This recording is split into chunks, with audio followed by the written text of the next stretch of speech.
session where we told you we're going to continue to share life experiences in hopes that you will connect with someone to start the journey to healing.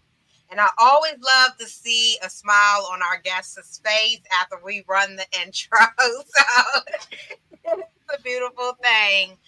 Welcome, Melissa. Thank you for being a guest on Unfiltered Unspoken Podcast. If we can get you to give us an introduction of yourself, and then, as you know, me and Sid are going to go from there, and Sid is going to kick off the first question. Sounds good. Well, thank you for having me. I'm super excited to be here. So I'm coming to you from Arizona. I'm a wife. I'm a mom. We have a 15-year-old, a 13-year-old, and I'm a holistic health and life coach. And I help teen girls and women find freedom from the struggle with food, because that was such a big part of my journey, was really working through my broken relationship with food. It was rooted in trauma from childhood. And so just really helping people find that freedom and healing because it's available. So that's my overview. Wonderful. And I like when y'all make it easy on me. So you already mentioned, kind of the rhyme to your reason and how things kind of got started. So take us from the beginning. What was growing up like? What kind of traumas, if any, did you endure during childhood? Yeah, so the big one was my father was murdered when I was 2. So, you're a child, you're growing up, and I just knew I didn't have a dad. I didn't really know what happened to him until I got older and my mom explained it to me. But even then, I don't think I realized the ramifications of that and how that affected me until I grew older and wiser and kind of had some life experience. And looking back, I can really see how that shaped and formed a lot of my beliefs about the world and people and really kind of how things work. And for me, I used food. Like, I remember being a little girl and hiding food in my room because it made me feel better, because I was sad and I was overwhelmed, and my mom had remarried and there was a lot of tension in the house. There was a lot of anxiety, a lot of walking on eggshells, and it just was not a very happy place as a child. And so for me, I turned to food. That was my comfort. I remember being little and just hiding goodies in my room to try to make it through. So that's a little bit of where it started. I forget if you asked something else regarding that. Yeah. So can you tell us some of the life experiences that you went through as a child? Yeah. So, I think a lot of it was I didn't feel like I was enough. I didn't feel like I was worthy. I felt like everybody was always mad at me. Then you get into, middle school and high school, and you start to have relationships, and I didn't feel like I was pretty enough. So then I went on the other end of the spectrum with the food, and I withheld, and I didn't eat in an attempt to be thin enough and pretty enough. And it was just all of this void of really kind of looking for that place that my dad didn't have, because I didn't know him. It's like this piece of you is missing growing up. And so I think that was a large part of what kind of created that I guess hole in my heart, if you will, growing up as a child. In kind of your, journey in discovering, kind of the root of everything, did you find, or did you come to find why, I guess, food was the best comfort? Like, was there a particular reason or a particular feeling that it gave you? Like, for example, if we take someone with a big Italian family, that's the time when everybody's most happy, everything's indulgent, you know what I mean? So they would probably connect to food that way. Was there any like particular situations that made food your actual form of comfort? I think it was just sugar, because it made me feel good. I think as a kid, I knew that tasted good. It made me feel good for a moment. I think, as far as like the memory goes, my grandparents would have a big candy jar in their office, and it was always full of like those Brock's coffee candy or cinnamon discs. And so I think there's a lot of, sweetness associated with that. We would go to my grandparents' house, and they had a cookie drawer that we would just get cookies out of. So I think for me, there is kind of that association with it, because it was always sugar. Okay. And go ahead, Sid. Go ahead. No, I thought that you weren't coming off of mute, but I guess from now, was this kind of internal, just kind of things that you were feeling or your interpretation of things, or were people actually, you know, commenting on your weight or making you actually, you know, feel certain ways about certain things? That's a good question. I don't think it was anything that was said to me. I think it was just what I was seeing in magazines and on TV and kind of the standard that had been set. I didn't feel like I met that. I think it was a lot of me internalizing my perspective, my point of view. I think it was a lot of it was internal within me. I don't think anything was ever said to me per se. If there was, I've forgotten it. Okay, and then I know you said, okay, so your father passed, and then you had a stepdad. How was your relationship with your stepdad?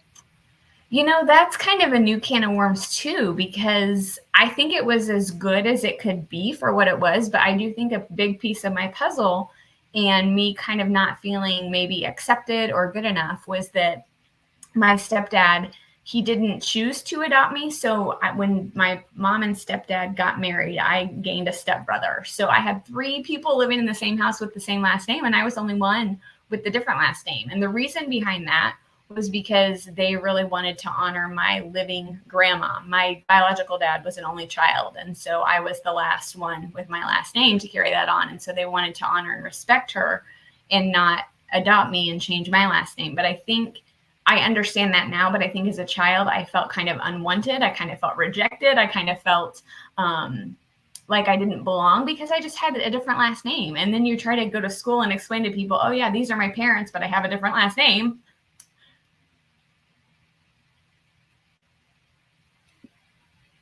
I'm sorry.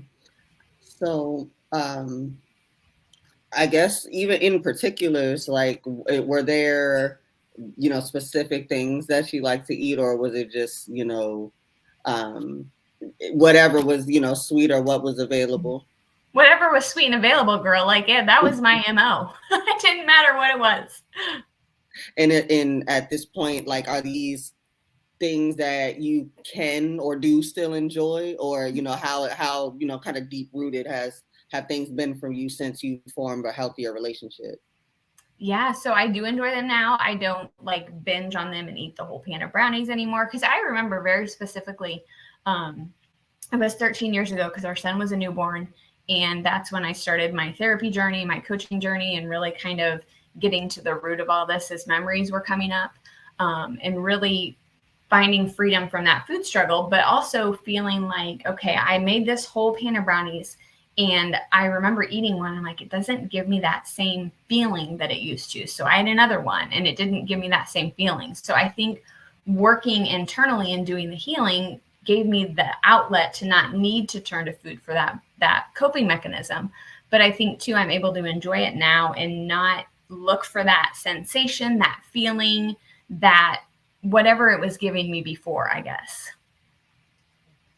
You know how kids go through anxiety with the snacks, like, I'm never going to have a snack again. I have to eat as much as I can. And you forget about everyone else. I know that's happened in my household. Sometimes you have to be like, you have to share. Did you go through that where you felt as though you had to get all the snacks that you can? 100%. And it's so funny you mentioned that, because I even remember, like, you know, being a grown woman, being married, having kids, and feeling like this anxiety around, oh my gosh, when am I going to eat again? What am I going to have? And it was like, this doesn't even make sense to me. Like, I'm working from home. I have food in my pantry right around the corner. Like, why am I having that anxiety? But I think it might go back to that being the cause of feeling like I had to have everything and just keep it to myself. Absolutely. Now, let's say, just because it's normally one of some of the most formative years, what was, you know, what were things like in high school? You know, how, you know, what point of the spectrum were you at then, with your relationship with food, and you know, how with the kind of experience and maturity you have at the time of high school, you know, how was everything for you? Not good at all, because I was at that point like spending hours in my room at night exercising and trying to be thin, and, you know, just trying to be like what I saw on TV and what I thought was acceptable and beautiful and worthy and lovely. And So that wasn't good. And then I remember for lunch, like I would go to school and they would serve these giant cookies, and that would be my lunch. I would have a giant cookie and I would have a Diet Coke at lunch. And that was a lot of what I ate most days, was just the cookie and the Coke. Not good. Yeah. And you also mentioned that you didn't feel beautiful enough. So did you mention, if I'm correctly, that you had an eating disorder as well through the process? Can you Yeah, elaborate? I wasn't eating enough. Okay. Were you throwing your food up? No, because I didn't like to get sick. No, I just wanted to eat it. Okay. It was very much a control thing because, disordered eating is oftentimes linked to people feeling like they don't have control, which makes sense because I didn't feel like I had control of losing my dad or my mom remarrying or the situation at home. And so I think for me, it was very much, I'm going to control this one thing because it's all I can control. Understood. And so, you know how we refer to, high school fat, meaning we weren't really fat.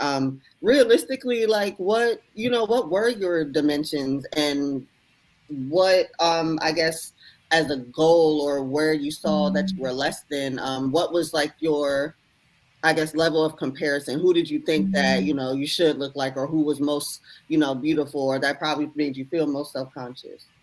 Oh gosh, these are good questions because that was a long time ago. What comes to mind, like when you asked that, was probably Cindy Crawford. Like, how unrealistic is that? I mean, here I am, like this teenage girl trying to be this supermodel woman. So not attainable, not at all. Absolutely. I think a lot of people love Cindy Crawford. So yeah, definitely. Yeah, she's definitely beautiful. But how big actually were you at the time, or small? You know what I mean? Like what? Now that you can look back, where were you kind of at in the spectrum of craziness, thinking that you were actually big?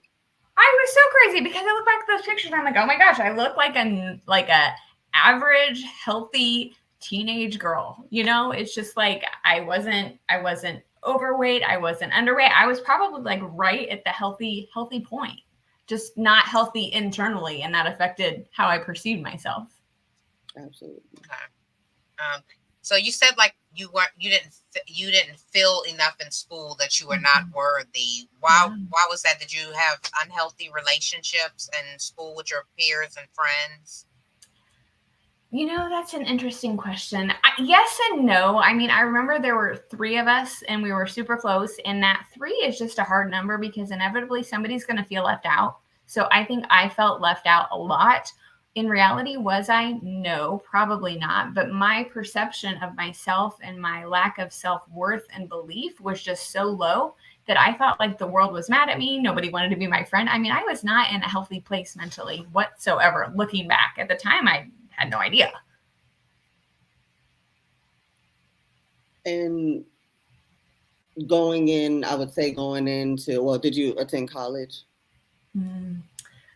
College is interesting because I loved my college experience. I went to a Big Ten campus and really kind of got away from my small hometown where everybody knew me, and it was kind of like my place to start over. I had jaw surgery my freshman year, so my jaw was wired shut for like 8 weeks, lost a ton of weight doing that. Don't recommend it. And then just kind of started eating again and stress eating and gained the weight back on. So again, still struggled with food in college, but loved my college experience. Would love to redo that again if I could. Okay, that's awesome to hear. That's going from high. Usually, most kids have challenges more so in college opposed to high school.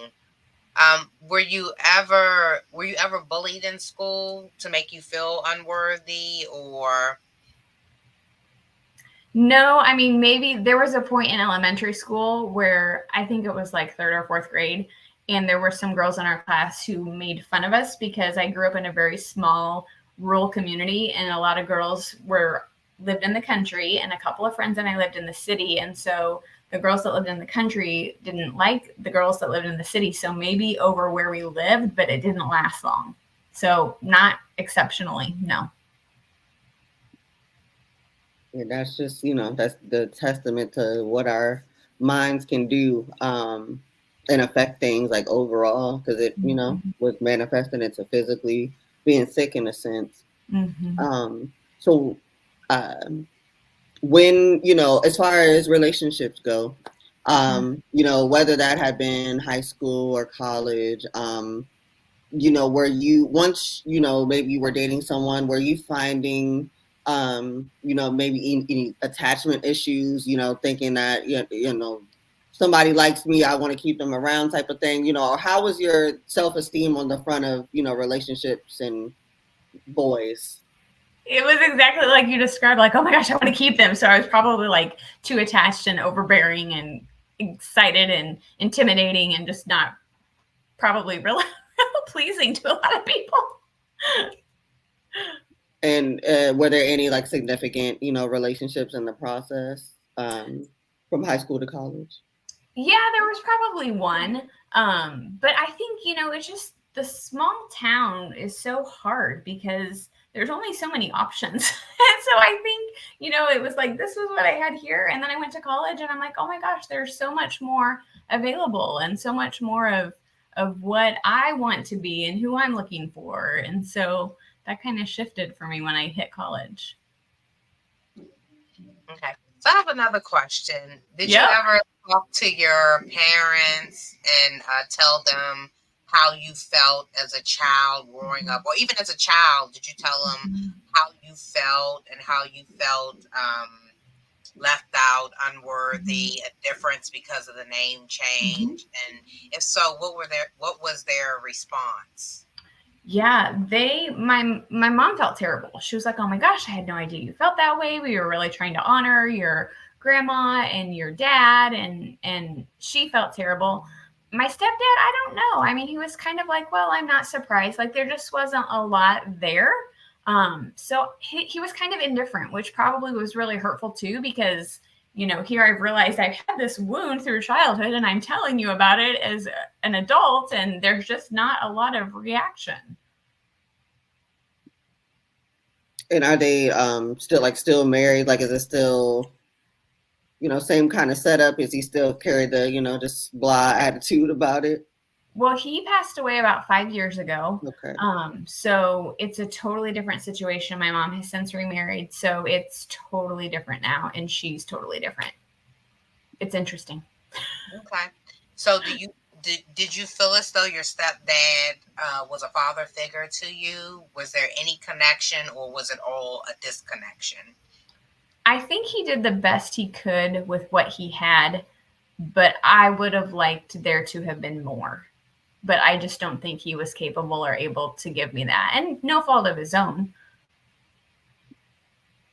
And sometimes I've seen instances where kind of your mother is the first example, like you just believe she's so beautiful, you can never live up. Was your mom that type of, I don't know what she was in high school, but sometimes we, feel like we got to kind of carry the torch to what they had put in place. So was it, an issue like that as well? Because only reason I asked is because like your mom, like, I mean, that she's remarried a couple times. Like, it's like she's a baddie. She's pulling them.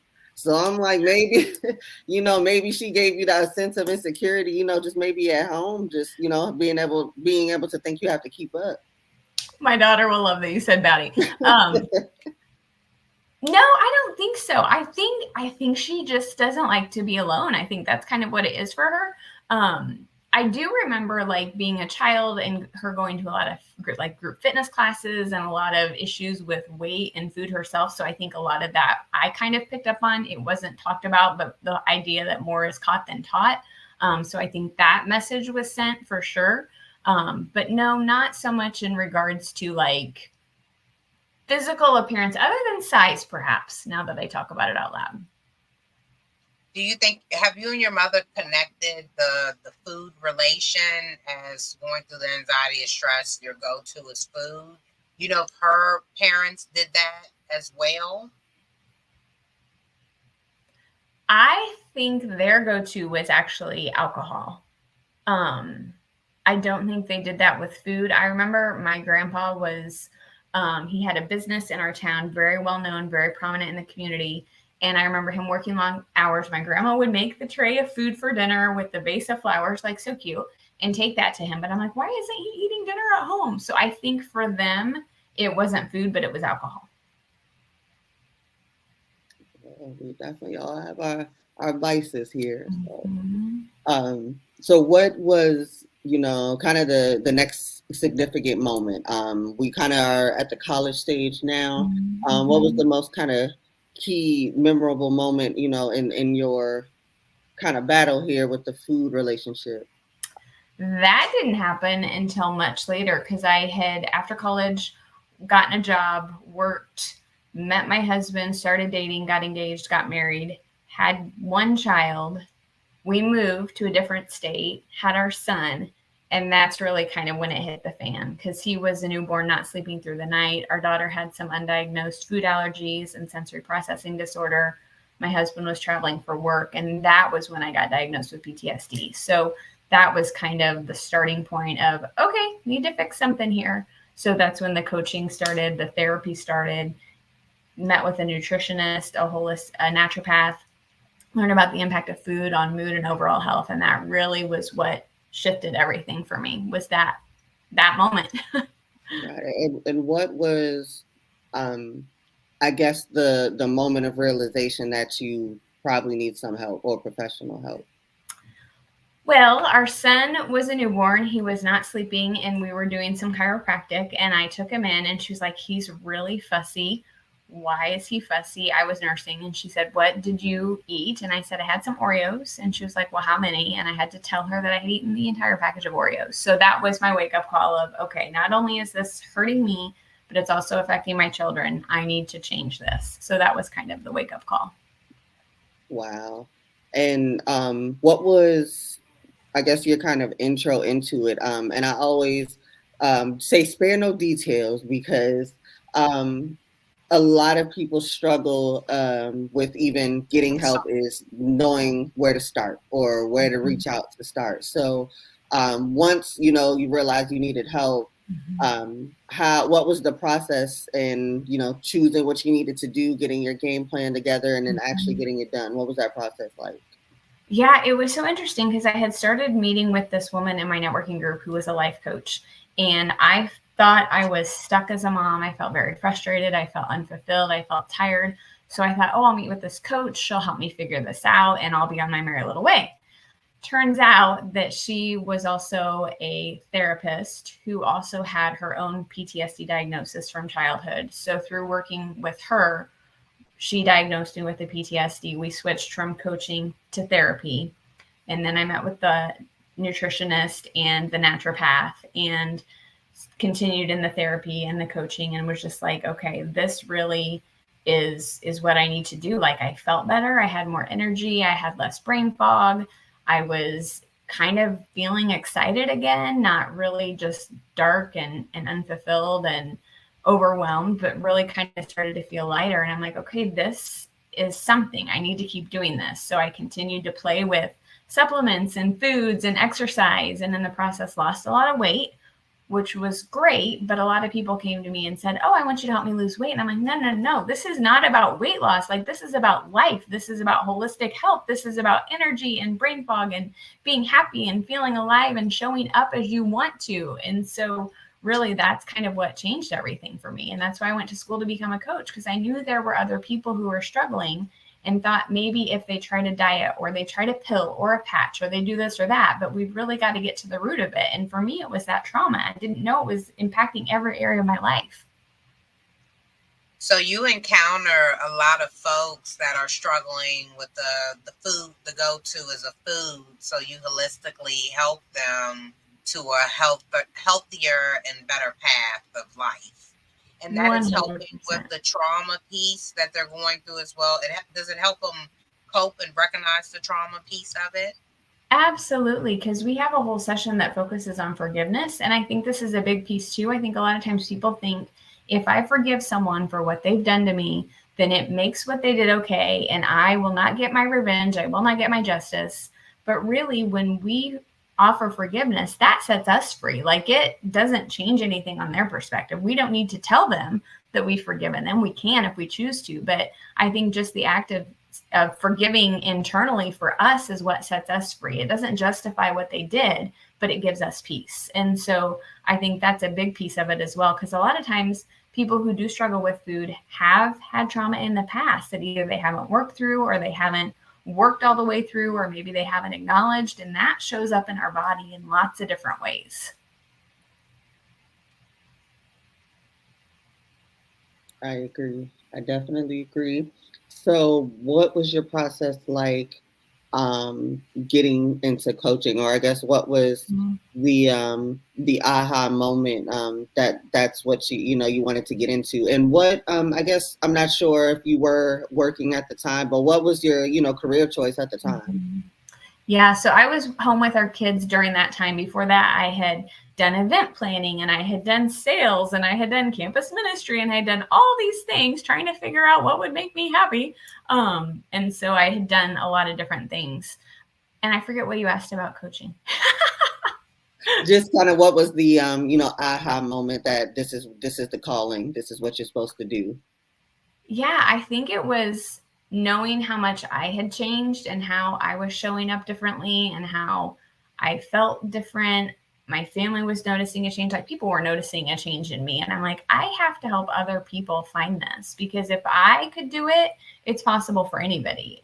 I didn't know what I was doing or how to help them. So I'm like, I've got to go to school and figure this out. So that was kind of the aha, was just the change that it had in my life. I knew other people needed that. So I have a question. So do you coach a lot of folks with obesity? And if so, has the change to the holistic food helped them with their weight journey?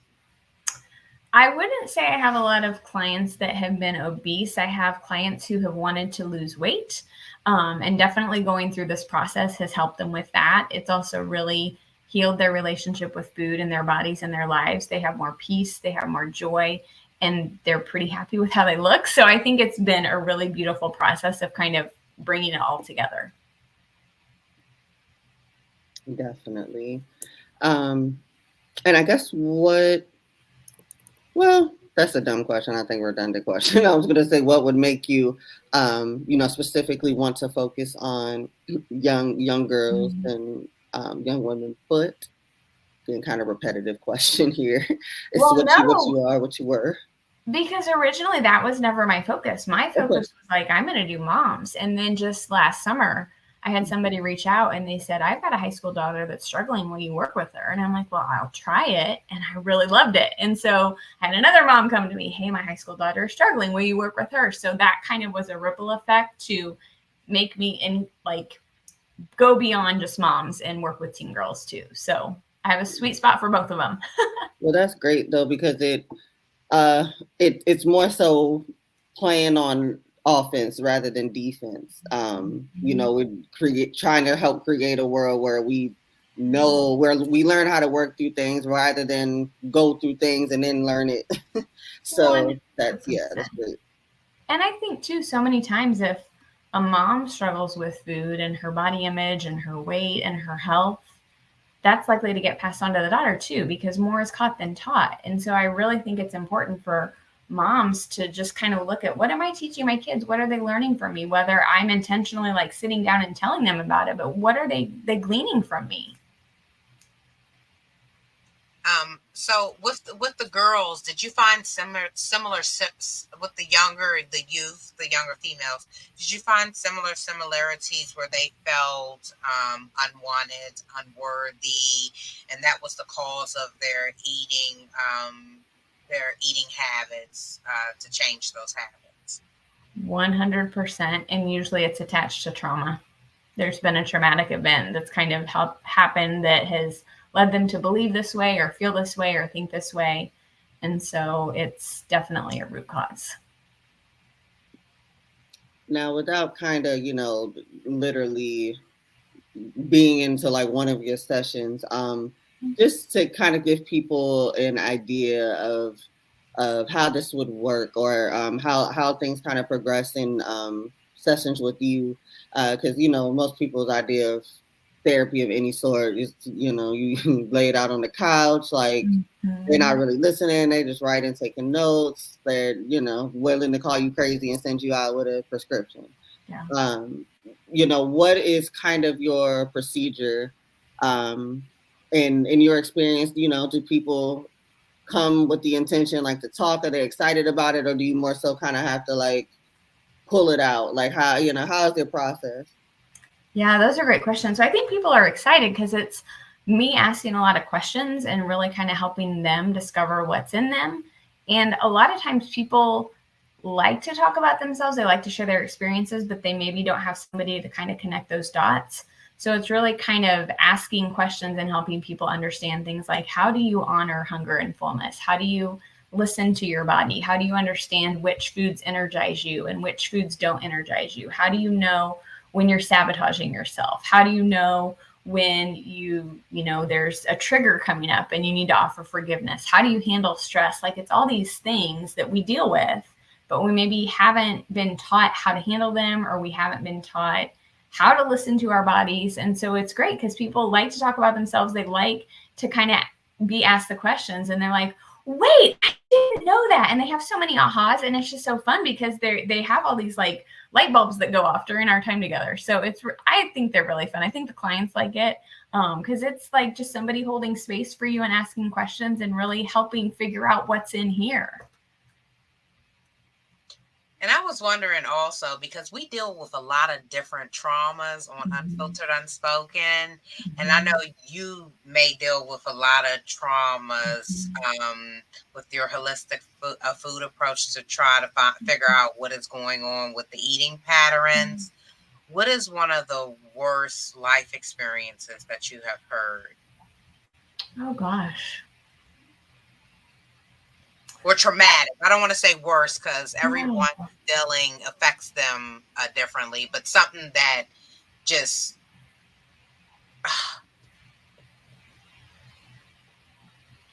Gosh, I feel like there's been so many and they've been so different, and I think they're all just heartbreaking when you hear them. I've had, you know, clients that have had sexual abuse in their past. I've had clients that have been cheated on. I've had clients that have had parents leave them. I think, you know, my father being murdered is there as well.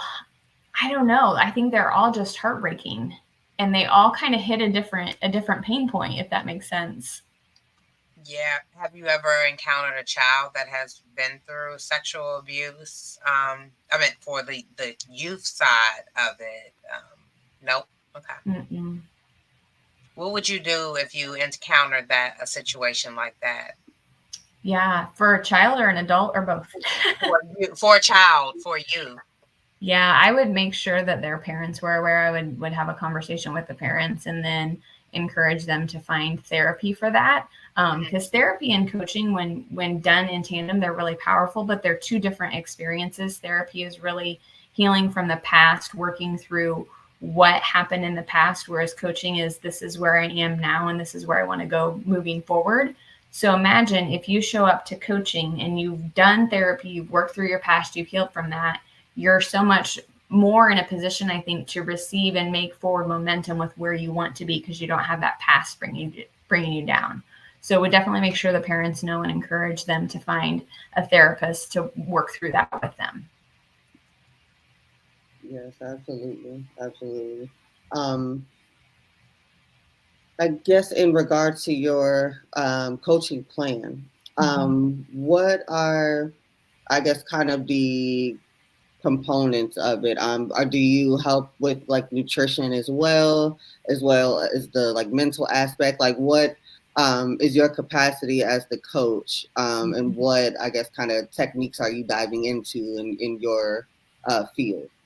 Yeah, great question. So it's kind of a combo of habit change. That's really what my certification in is, helping people change their habits.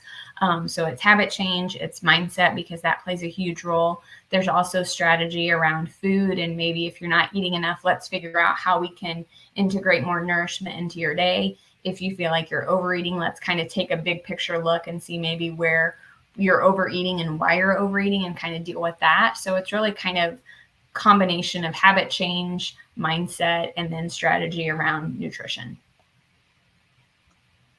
Okay. I don't want to jump off subject, but I don't want to forget this question really quick, and it's a 2-in-1 because I wanted to. Oh When you got married, did your no. stepfather walk you down the aisle? Mm-hmm. And then secondly, do you have a better relationship with your new stepdad now opposed to your stepdad that you grew up with? Oh, these are great questions. Okay, so yes, my stepdad did walk me down the aisle. To answer that one, yes. My mom's new husband, no, just because they have only been married for a few years, and we all lived together in the Midwest, and we met him once or twice, and then we moved out west. So we have relocated kind of since they started dating and gotten married. And so I don't know him super well. I think he's lovely. They seem very happy together. He's a great man, but just a different relationship, I think, because of the stage of life I'm in and our geographic location, we're so far apart. And then to kind of piggyback off of that, did you keep a relationship with your stepbrother? Yes, and that's interesting. Because we were just there over the summer and we saw them, and we're not close, but we do still have a relationship. I would say I'm closer to his wife and children, probably, if I'm really being honest and unfiltered. Nope, you can be honest and unfiltered. So you and his wife have more of the relationship. Do you think that's because of the kids or just the connection, the whole? Probably both. I mean, she grew up in our hometown. I knew her growing up. She's just really easy to talk to. My brother's doesn't say a lot, is kind of keeps his cards close to a chest. He's harder to read. So I think I just probably connect better with her for that reason. And I've known him longer, but I think the kids play a part in that too. So hard to say. When you were mentioning a little bit, about your mom and her relationship with food, has your kind of, self-discovery and what you're doing with coaching hopefully bled onto her a little bit, or has she allowed you to kind of, creep into, creep into her mind a little bit in things? Like, has it helped her in a sense as well? I would like to think yes. I know when she visits us, it's a different experience, and she always is like, I feel so good. I have so much energy. So that I think is helpful. When we're there in the summer, I try to kind of offer some encouragement. Maybe you could do this instead of that. So yes, overall, yes. Is it what I would like for it to be? Probably not, but it's also not my life. So I don't really get to say, Does she take advice? Does she call you for food advice? I mean, do you besides the advice that you give her when you see her? No, so I probably give unsolicited advice is probably what I'm realizing.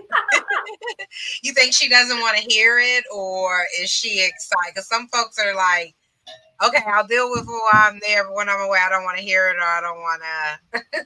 That's probably the approach, yes. Okay. I'll deal with it when I have to. Understood. Some people, it's just, I'm kind of that way with unsolicited advice, but, it's outside looking in, you feel like they should respect the perspective, but, you can only do with so much. Right. Only do with so much. So, now, you were kind of talking about, how things kind of transpired with the children, how your shift with things kind of happened. Was there, outside of, what exactly, you said you were diagnosed with PTSD, excuse me. And I wanted to see. Hi. Yes. Sorry. It's okay. Real life. This is what we're happens. Unfiltered. Yes. We got children, dogs, creatures, everything. We husbands, boyfriends, everybody's in cameras at some point. Yes. But yes, you were diagnosed with the PTSD. And just with the grand scheme of things, I wouldn't have assumed that's what you were diagnosed with. But how did they come to that conclusion? And what, I guess, events were playing into that PTSD trauma? Yeah, I think I was just really angry, and there was a lot of past hurt and past anger and regret and just things I hadn't worked through. Somebody else asked me how I was diagnosed, and I think I took a test because I think they were checking too for bipolar and borderline personality. Like, I think I took a test and then that's how it was diagnosed. But I remember when she gave me the diagnosis, I was like, okay, I have something to work with. Like this, I felt so much hope because I was like, okay, there's something to work with. But then I started to look like for resources, and the only thing I could really find was military trauma. And I'm like, I wasn't in the military. What do I do? How do I find help for this? And so it was hopeful, but it was also discouraging. And I think it all went back to the childhood, the environment that I was raised in, the dynamic, the murder of my father. Like, I think there were just so many pieces to that puzzle that was probably how the diagnosis came about. Okay. Did you notice, so going through the PTSD, you said there was anger. What were some of the signs of your anger? We first had, what were some of the signs of the PTSD that you related to the anger? Yeah, you guys, like, I was just so angry. Like, the littlest thing would set me off. I remember we were going to like a mom's day out at a church in our town, and I drove my minivan there, and we got there, and I think somebody had a poopy diaper, and I didn't pack an extra diaper, so we couldn't stay. So I was mad, peeled out of the parking lot, and I'm like if anything didn't go the way I had planned, it would just result in a blow up. Our daughter will tell you the story about how she had an Elmo balloon for her birthday, and we had a grand like staircase with the big foyer, and she let the Elmo balloon go up, and I got so mad at her because she let the balloon go. Like, just little things out of my control would set me off. So it was bad. I was a very angry person. I relate to that. I relate to that. It's not PTSD, but my fuse is short, very. And I have a like particular game plan, like, and if we go off course, it can cause a meltdown. I don't know exactly what that is, but I understand completely. What was I gonna? Oh, all right. So most people that we talk to, if they've come to a point in their life where they're like healing holistically, very naturally in a sense, they had possibly a rocky road or not a great relationship with, being medicated as a result of the diagnosis.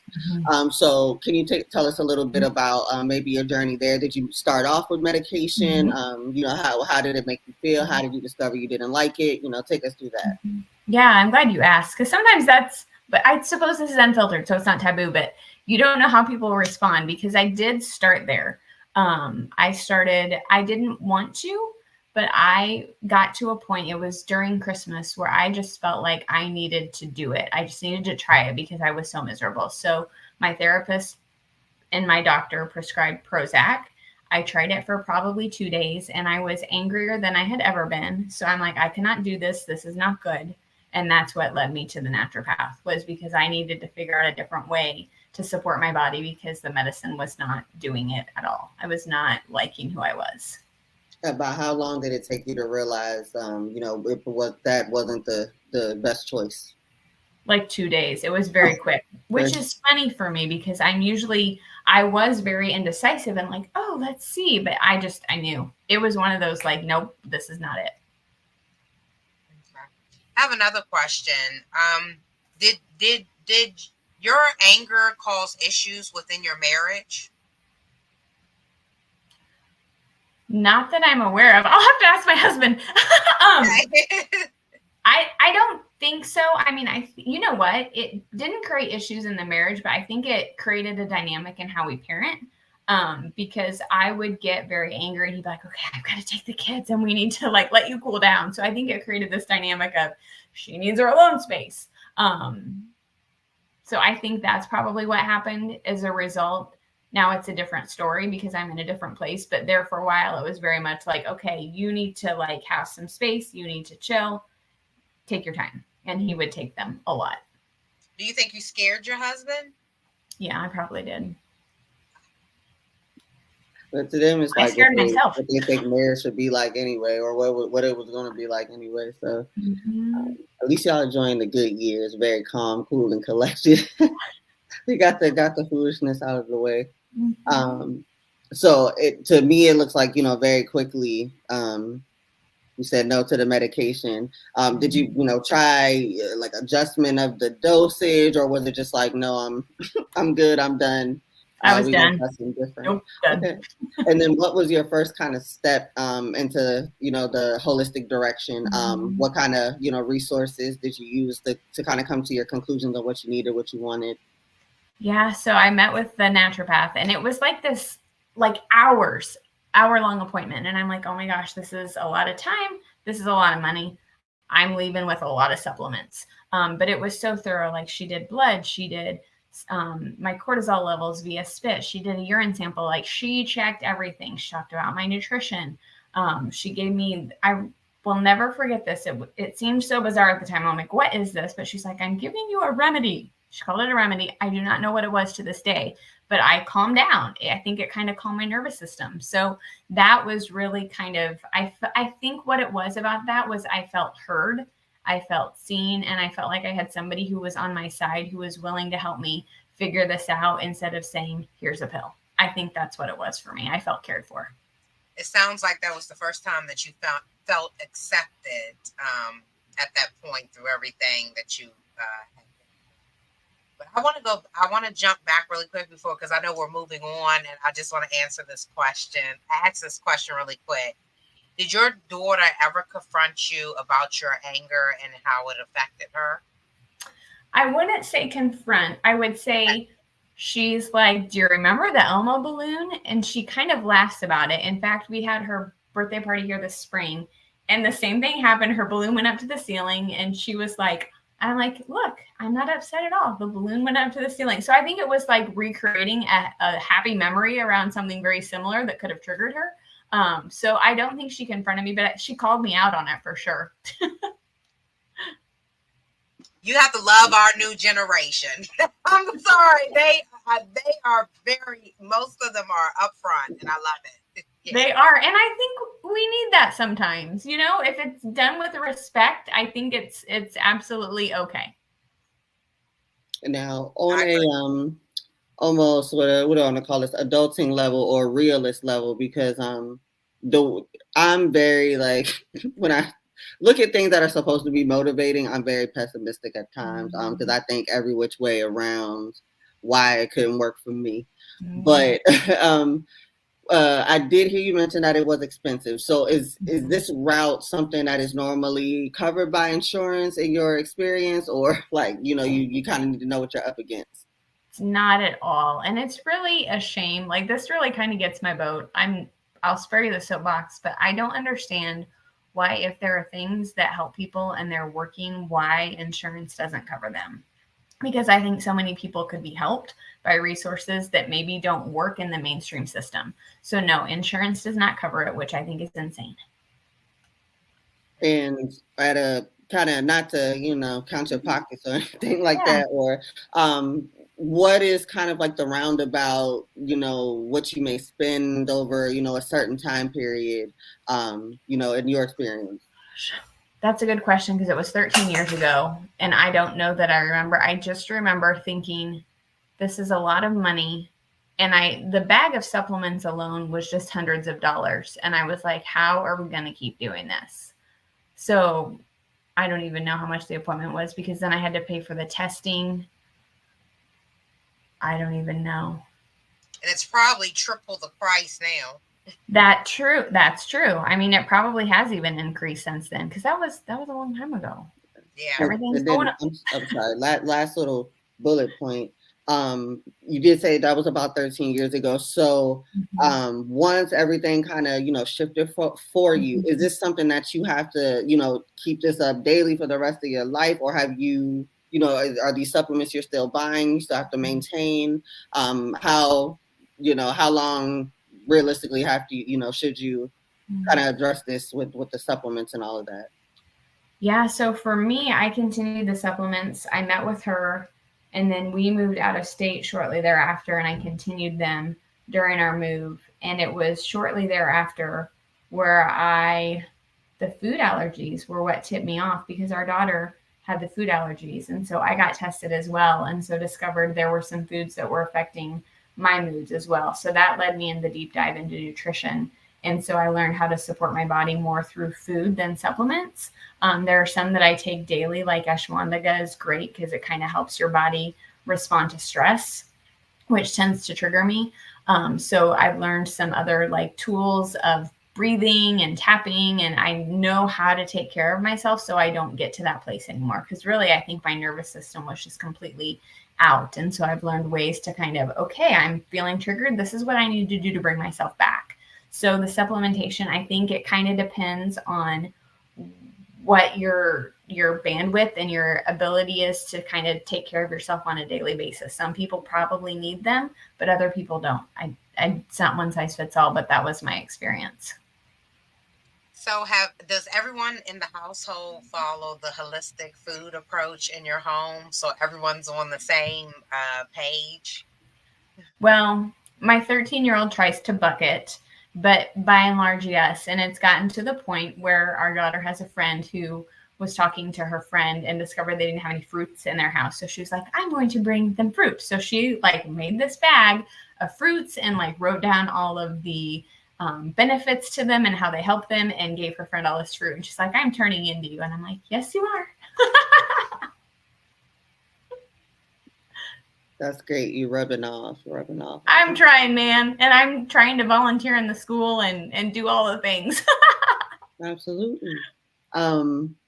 So I guess on a level of which you kind of obtain your clients for coaching, what has been, I guess, the best, I guess, kind of source of marketing for you? Are you winning them over with word of mouth, testimonials? Do people, come approach you about getting help? Are you reaching out, and where do you reach out to? How has that road been, kind of building your business, your coaching business? It's mainly been testimonials and word of mouth, because I think people see what happens in other people and like, oh, I want that. And it's not just like the before and after on Facebook that so many of us see, I'm sure, with our friends who are promoting different products, but it's like, this is how my life is different. This is how I'm transformed. This is how I'm changed. So it's really, I think, that testimonial and the word of mouth referrals have been the main source. Okay. And speaking of testimonies, I can almost imagine the testimony in your home from before the holistic food approach and your change to being diagnosed with PTSD and realizing that you had anger issues triggering. So how has the dynamics changed in the household since you have identified your traumas and have sought help to help with yourself? Yeah, it's way more calmer. There's less chaos. It's more peaceful. It's, not, people don't feel like they're walking on eggshells anymore. It's more like there's consistency, there's continuity, there's like this healthy expectation of, my mom is pretty sane. She's emotionally stable. She might get upset and raise her voice, but there's not like these blow ups like we used to have before. So I think the dynamic is just totally different. And I'm sorry, Demetria, you might want to go ahead and ask your final, because it'll just time it out best. So you go ahead. Absolutely. So can you give the audience advice on things that helped you and that will help them through the journey, especially if they have a issue of going to food due to stress or anxiety or depression? Yeah, I think, one thing we can do is we can replace judgment with curiosity, because I think we're really really quick to judge ourselves and say, oh, I feel sad, or I feel depressed, or I feel lonely, so I'm just going to eat. And I think that we turn to that instead of kind of working through the feelings. So I think if we can get curious about, why do I feel that way? What's the cause? Maybe spend some time journaling about it, talking to a friend, kind of getting it out of our system. That can be really helpful. And just let yourself feel the feelings. Because I think a lot of times if we feel discomfort, we want to numb it, or we want to stuff it, or we want to do something to avoid the discomfort. But really, the best way is to really kind of feel the feeling and let yourself kind of work through and navigate that, and give yourself permission to feel it. It's okay. Feelings aren't good or bad or right or wrong. They're your feelings. You're entitled to have them. So I think that can be powerful. I think learning to take care of yourself can be powerful. And those are basics, just making sure you get enough sleep, making sure that you're hydrated, making sure that you're eating enough whole foods during the day, making sure that your needs are met. Because I think a lot of times we might identify we have a craving and we'll think we're hungry, and maybe it's not a physical hunger. Maybe we're craving time alone, or we're craving time with friends, or we're craving creativity. So really, again, get curious about what you're craving and go from there. Let your body lead you. Your body knows best. You're your own best health expert. And so really tap into it, learn how to listen to it. If you feel stressed, a great technique is called the 5-5-7 breath, where you breathe in for 5 seconds, you hold it for 5 seconds, and then you exhale for 7 seconds. That helps the brain and the body kind of come together, calm down, and it just settles everything. So if you're feeling stressed, anxious, overwhelmed, I love the 5-5-7 breath. So those are some practical, free things people can do if they find themselves in that place. Wonderful. And we're going to get into now what we call shameless plug, because we're coming up to our hour mark. You do have your banner scrolling across. Here's just where you let the viewers know where they can reach you, utilize your services. If you have any events or anything that you're trying to drive traffic to on your marketing. So if you have books, anything that you want to put out for the viewers to indulge in, let us know. You got the floor. All right. Well, thank you. I think the best place to find me is my website. It's free, the number 2, the letter B, coaching.com. From there, you can find my book called Finding Freedom, where I kind of walk through my healing journey, share my story, give you some applicable tools and things you can implement on your journey as well. You can find that there. You can also find my social channels. And then I am doing a workshop on August 16th called Trauma and Triggers, How It Shows Up in Our Bodies and Our Lives. If people are interested in that, that would be a great thing to attend to. And that's pretty much it. Okay, so really quick, I have a really quick question. Okay, I love it. Yeah, well, not question, it's just can we do and we're almost at time, can we do the 5-5-7 together so you can show the audience how to do the 5-5-7? And this is a breathing technique to help you calm down. So we just want to show you how to do a breathing technique. Yep, absolutely. Okay, so you're going to breathe in for 5 seconds. So if you guys want to, do you want to breathe and I'll do the talking? Yeah, we can do it together. Okay, sounds good. So breathe in for 5, 4, 3, 2, 1. Hold for 5, 4, 3, 2, 1. Exhale for 7, 6, 5, 4, 3, 2, 1. That exhale, longer than the inhale, syncs, calms nervous system, powerful. Use it anytime. It's free. Nobody has to know you're doing it. All right. Thank you so much. We really appreciate your testimony and coming through with the holistic food journey, how it helped change your life. We want to thank everyone for tuning into Unfiltered, Unspoken Podcast. We want to thank Melissa for tuning in. Melissa, thank you so much for being a guest. We really appreciate it. Thank you for having me. My pleasure. Our pleasure. So we want to thank you for tuning into Unfiltered Unspoken Podcast, where we're going to continue to share life experience and resources of others in hopes that someone will connect to start the journey to healing. And as you see, there are many that go to the food approach when they get stressed, anxiety, or just dealing with traumas. Melissa has shown you how you can change the dynamics of eating a different way and how it helps your trauma journey. So thank you for tuning into Unfiltered Unspoken, and we will see you soon.